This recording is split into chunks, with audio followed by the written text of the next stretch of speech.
Итак, я вам хотел показать маленькие кисточки, которые я использую. Я в основном использую два размера. Двоечка и четверочка. Двоечка это 2 мм. Четверочка это 4 мм. Вот такой фирмы. Нейлоновые. Бывают нейлоновые, бывают синтетические и бывает щетина. Вот эти кисточки, кстати, совсем недорогие.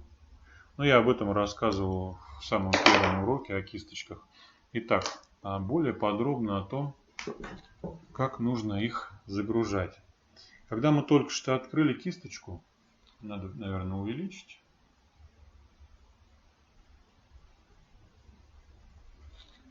Вот так, я думаю, видно. Она у нас склеена воском. Видите? Нам надо его снять. Я это вот так делаю. Смотрите внимательно, ничего не осталось, а то если будут склеены волоски, сами понимаете, кисточка не будет работать равномерно. Дальше, смотрите, она у нас вот такая вот ворсистая, в разные стороны все торчит. Ее нужно смочить маслом.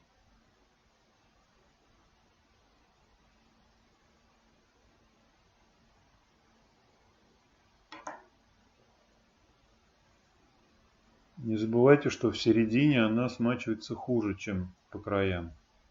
Поэтому нужно как следует это сделать. Излишки всегда можно убрать.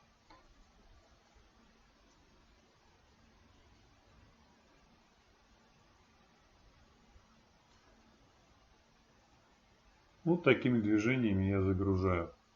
Давайте я еще немножечко подвину, наверное. Такими движениями я загружаю краску. И она у нас вот таким вот методом рисует. По мере того, как краска у нас заканчивается, она у нас начинает рисовать светлее. То есть все то же самое, что и с большой кисточкой, только в миниатюре.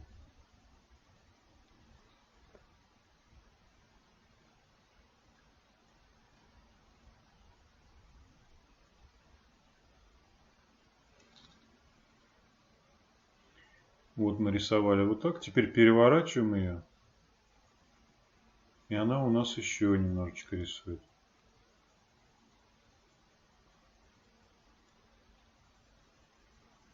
Видите, я перевернул, она стала сильнее рисовать. Еще раз перевернул, она стала сильнее. Где я пользуюсь такой кисточкой? Конечно, в каких-то ювелирных местах. Допустим, зрачок мне надо нарисовать.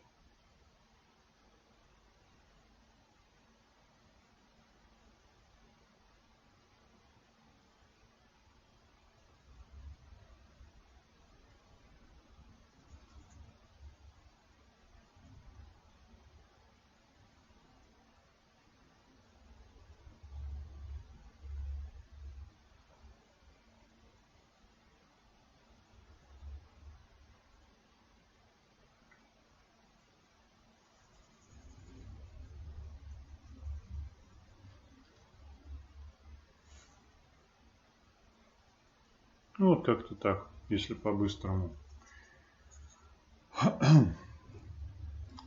Теперь по поводу старых кисточек. Вот у меня здесь я специально приготовил для вас кисточки.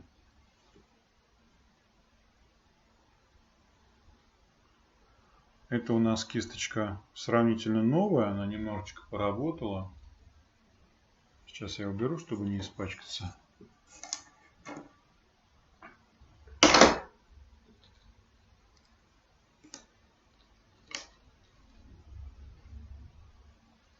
Вот эта кисточка у нас немножко поработала, и у нее уже стали появляться вот здесь вот такие вот согнутые волоски. Видно это или не видно? Надеюсь, что видно. Так вот, эти согнутые волоски можно вот так отгибать и состригать. Вот так выглядит кисточка, которая уже так подстрижена. Вот видите? Вот здесь вот.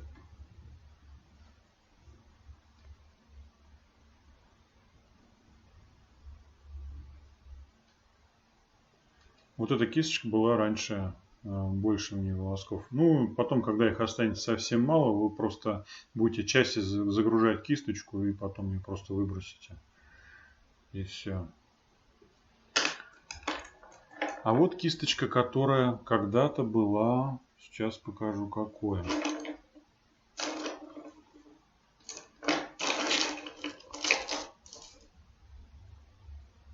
Ну вот чуть побольше этой.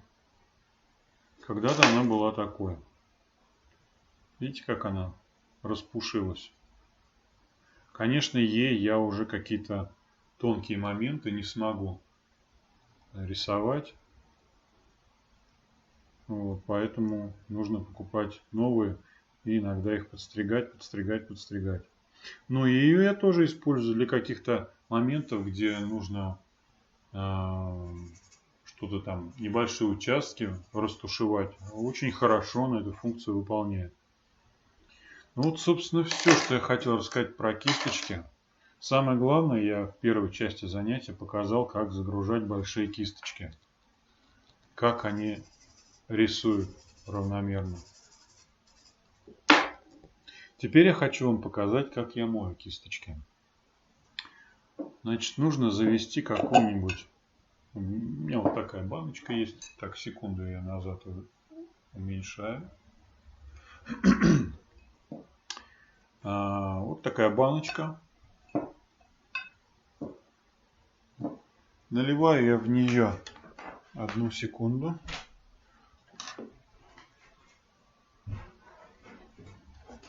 Разбавитель. Либо номер 2, либо номер 4. Наливаю. Можно в крышку, если маленькая кисточка.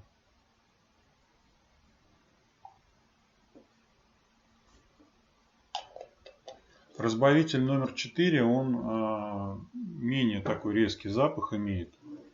Разбавитель номер 2 пахнет сильнее и менее неприятен.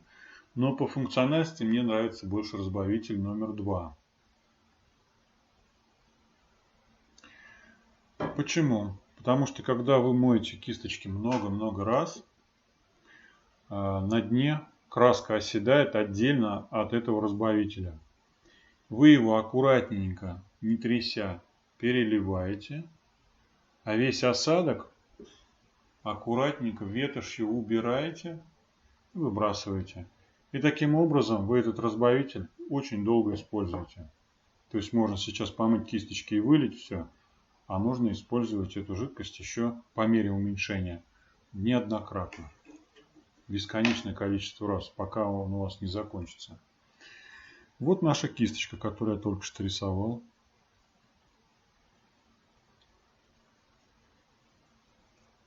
Начинаем ее мыть. Я мою это 2 раза. Иногда 3, если это большие кисточки, но маленькие достаточно 2 раза.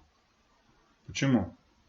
Потому что когда вы порисовали, там, целый портрет какой-то изобразили, у вас вот эта вся водичка становится очень грязная. И вы в ней продолжаете мыть вот такие большие кисточки. Смотрите, как я это делаю.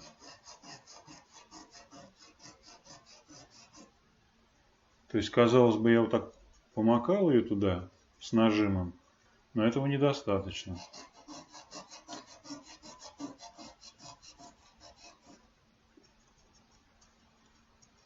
Это, наверное, самая неприятная часть работы художника, но она, к к счастью, занимает не очень много времени. Отжимаю ее, вытираю ветошью. Если большие кисточки, я еще вот так делаю.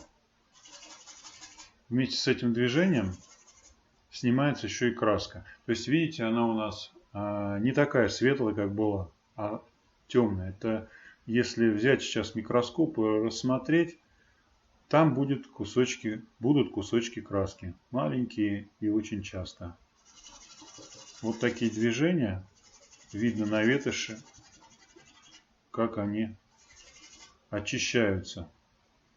Как кисточка очищается от краски. Теперь берем,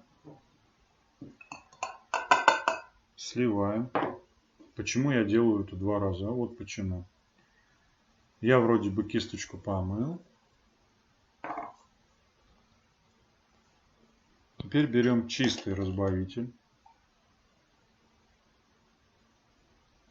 И посмотрим, что у нас получится.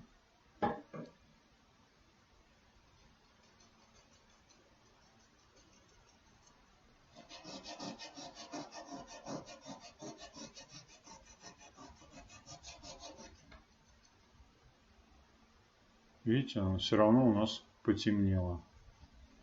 Вот с каждым разом, портрет за портретом,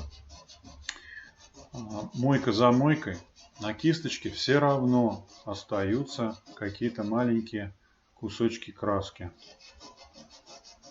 И от этого ваша кисточка только хуже становится.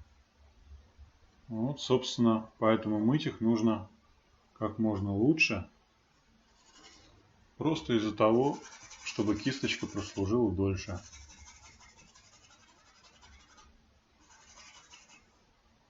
Видите, стало практически светлое.